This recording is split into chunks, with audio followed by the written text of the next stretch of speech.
Hey guys, कैसे हो आप लोग? बहुत बहुत स्वागत है आपका हमारे इस यूट्यूब चैनल पे। दोस्तों, अभी जो आप ये स्क्रीन पे देख रहे हो, ये यूपी बोर्ड का बोर्ड परीक्षा 2023 के लिए प्री बोर्ड का पेपर है। अब आप लोग कहोगे कि अभी तो प्री बोर्ड होना है हम लोग का। प्री बोर्ड तो आपने ही बताया था कि जनवरी के लास्ट या फरवरी में होगा।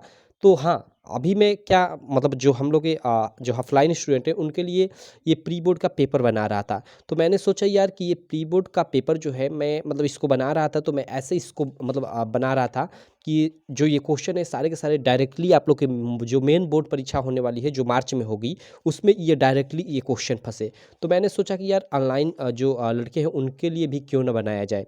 तो आप लोग के लिए ये मैंने बना रखा है। तो चलो इसके सारे के सारे क्वेश्चन को मैं आपको सॉल्व कराता हूँ। ये सारे के सारे काफ़ी इंपॉर्टेंट क्वेश्चन है, क्योंकि मैंने छाँट छाँट कर अच्छे से एक एक क्वेश्चन लिया हुआ है। ठीक, तो चलो हम लोग शुरू कर दें। बाकी उससे पहले कहूँगा यार, अगर आप चैनल को अभी तक सब्सक्राइब नहीं किए हो तो चैनल को सब्सक्राइब कर लेना और बेल आइकन को भी दबा लेना, जिससे मेरी सारी वीडियो की नोटिफिकेशन आपको मिलती रहे।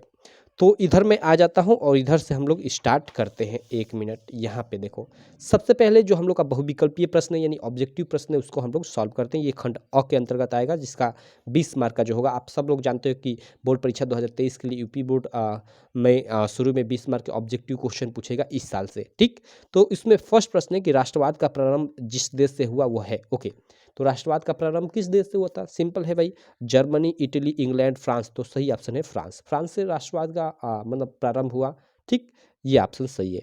अगला प्रश्न है, आप देख सकते हो सेकंड नंबर, कि फ्रांसीसी क्रांति का झंडा कितने रंग का चुना गया? ओके, ये प्रश्न है कि जो फ्रांसीसी क्रांति हुई उसका झंडा कितने रंगों का चुना गया?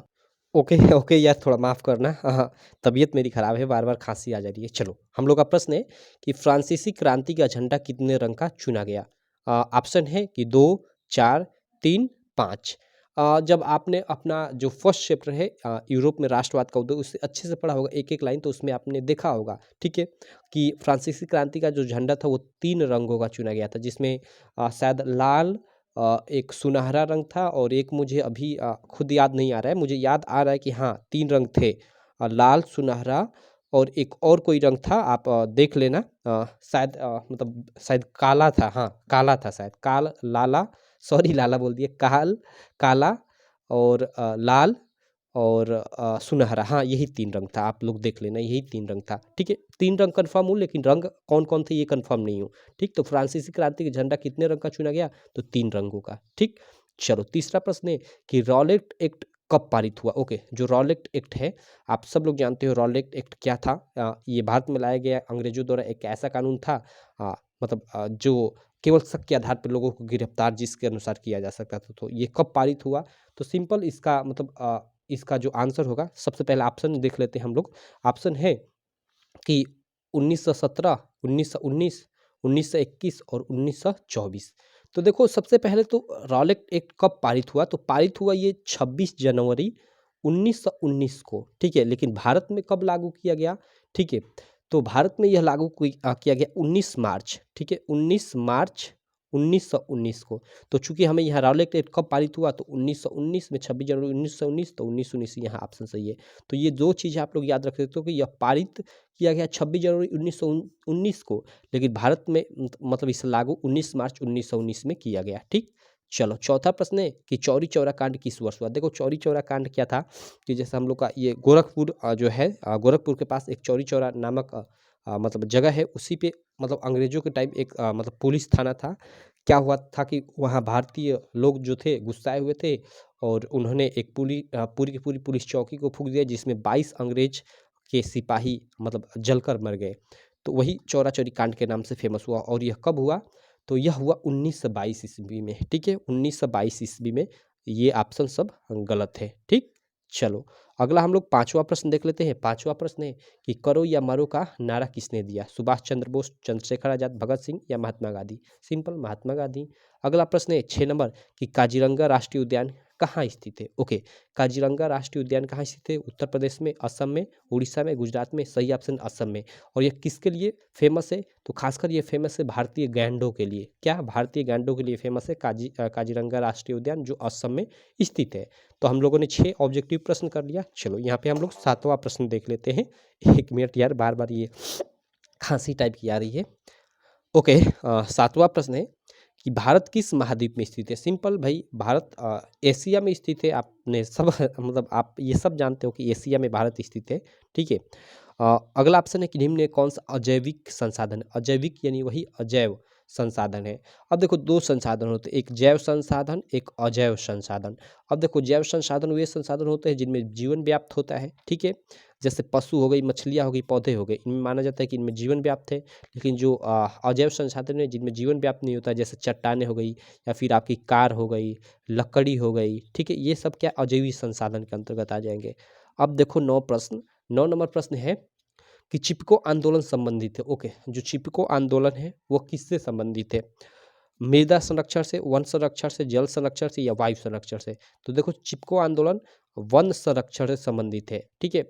आ, इसका ऐसा चिपको आंदोलन क्यों नाम है? तो ऐसा इसलिए आंदोलन मतलब नाम है, जब मतलब ये आंदोलन हो रहा था तो उस समय जो लोग थे जो मतलब इस ये आंदोलन करते थे, उस समय जब पेड़ काटने आते थे सब लोग, तो पेड़ में वो चिपक जाते थे, पेड़ों के धर कर चिपक जाते थे, तो वो काट नहीं पाते थे भाई। अब पेड़ काटेंगे तो वो लोग कट जाएंगे, तो उसी का इसका नाम पड़ गया चिपको आंदोलन।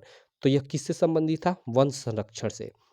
अगला है 9 के बाद 10 नंबर प्रश्न कि निम्न में से किस राज्य की प्रति व्यक्ति आय सर्वाधिक है? ओके, हरियाणा की, बिहार की, राजस्थान की, मेघालय की।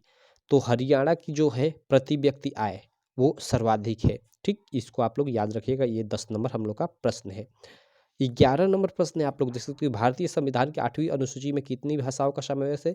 सिंपल आप लोग याद रखिएगा कि 22। भारतीय संविधान की 8वीं अनुसूची में 22 भाषाओं का समावेश है। बाकी ये ऑप्शन गलत है, ये ऑप्शन सही है, ठीक। भारतीय संविधान की 8वीं अनुसूची में कितनी भाषाओं का समावेश है? तो सिंपल 22 भाषाओं का समावेश है। 11 के बाद 12 नंबर प्रश्न है कि भारत में संघीय सरकार को कहते हैं। ओके, भारत में संघीय सरकार या केंद्र सरकार, बात ही एक ही हुआ, ठीक है। संघीय सरकार या केंद्र सरकार, ये केंद्र सरकार, ये राज्य सरकार, स्थानीय सरकार, ये प्रांतीय, गलत सब केंद्र सरकार, ठीक है। चलो अगला हम लोग 12 के बाद इधर 13 नंबर प्रश्न देख लेते हैं। 13 नंबर वाला जो ऑब्जेक्टिव प्रश्न है वो देखो, वो क्या है? वो है 13 नंबर, आप लोग देख सकते हैं, नेपाल में लोकतंत्र की स्थापना हुई। ओके, नेपाल में लोकतंत्र की स्थापना कब हुई? 2005 में, 6 में, 15 में, 8 में। तो नेपाल में लोकतंत्र की स्थापना 2008 में हुई थी, ठीक है। और एक श्रीलंका में भी याद रखना, श्रीलंका का भी पूछता है, वो 1948 में हुई थी, ठीक है, लोकतंत्र की स्थापना श्रीलंका में। क्योंकि एक चैप्टर है सत्ता की साझेदारी आप लोगों का, ठीक है, पॉलिटिकल साइंस एंड नागरिक शास्त्र में, तो उसमें वो पढ़ोगे चैप्टर, तो उसमें दो चीज़ों के बारे में आपको मिलेगा, एक श्रीलंका के बारे में पढ़ने को मिलेगा और एक मतलब बेल्जियम के बारे में पढ़ने को मिलेगा। तो बेल्जियम की राजधानी आप ब्रुसेल्स याद रखना, ये भी क्वेश्चन प्रीवियस ईयर में पूछ चुका है। और श्रीलंका कब आज़ाद हुआ? तो 1947 में, ये भी क्वेश्चन पूछ चुका है। और नेपाल में लोकतंत्र की स्थापना, ये अभी अभी शायद 2022 में ही रिसेंटली पूछा गया था, ठीक। तो इसका है 2008। चलो 13 के बाद 14 नंबर प्रश्न है कि मानवाधिकार दिवस कब मनाया जाता है? 10 दिसंबर, 5 सितंबर, 14 नवंबर, 15 अगस्त। सही ऑप्शन है फर्स्ट, 10 दिसंबर। 10 दिसंबर को मानवाधिकार दिवस मनाया जाता है, ये फर्स्ट वाला ऑप्शन बिल्कुल राइट है। अगला प्रश्न है 14 के बाद 15 नंबर की भारत में महिलाओं के लिए आरक्षण की व्यवस्था है।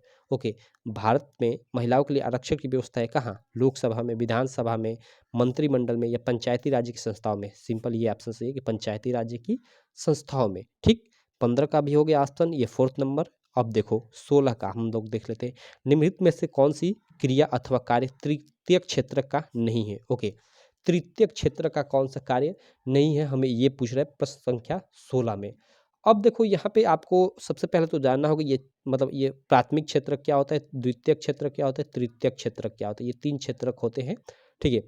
देखो प्राथमिक क्षेत्रक में जैसे आप लोग की जैसे पशुपालन आता है, ठीक है, मतलब कृषि से जो सीधे सीधे संबंधित हो, पशुपालन हो गया, मत्स्य पालन हो गया, यानी मछली पालन हो गया, ये सब चीज़ें आती हैं, ठीक है। द्वितीय क्षेत्रक में जैसे उद्योग धंधे आते हैं, जैसे उद्योग होना, ठीक है, कंपनियां बैठाना, बांध बनाना, विद्युत निर्माण, ये सब द्वितीय क्षेत्रक में आते हैं। और तृतीय क्षेत्रक में संचार व्यवस्थाएं, जैसे संचार, बैंकिंग, ठीक है, शिक्षा, स्वास्थ्य, ये सब तृतीय क्षेत्रक में आता है, ठीक है। तो यहाँ पे निम्नलिखित में से कौन सी क्रिया अथवा कार्य तृतीय क्षेत्र का नहीं है? ओके, बैंकिंग तृतीय क्षेत्र का है, संचार भी है, परिवहन भी है, लेकिन कृषि नहीं है। कृषि क्या है?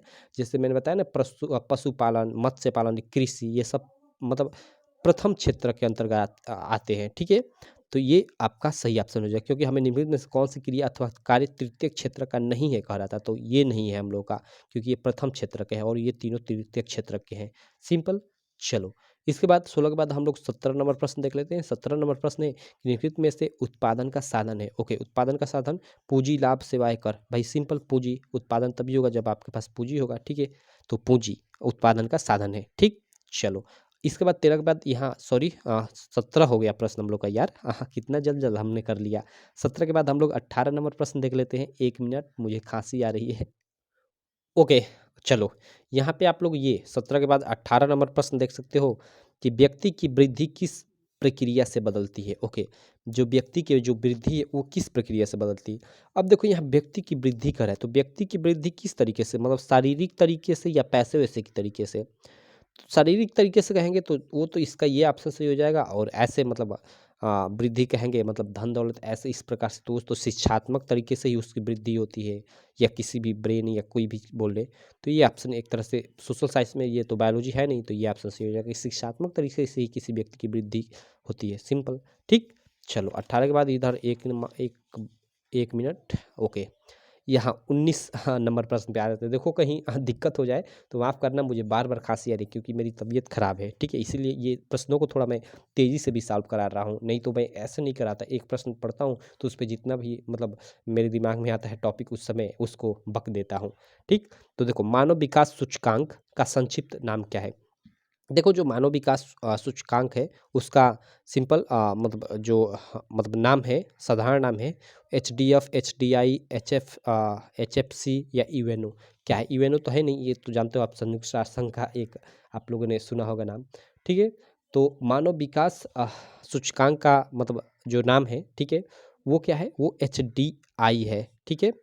क्या है, ह्यूमन डेवलपमेंट इंडेक्स, इसको बोलते हैं ह्यूमन डेवलपमेंट इंडेक्स, मानव विकास सूचकांक हिंदी में, ठीक है।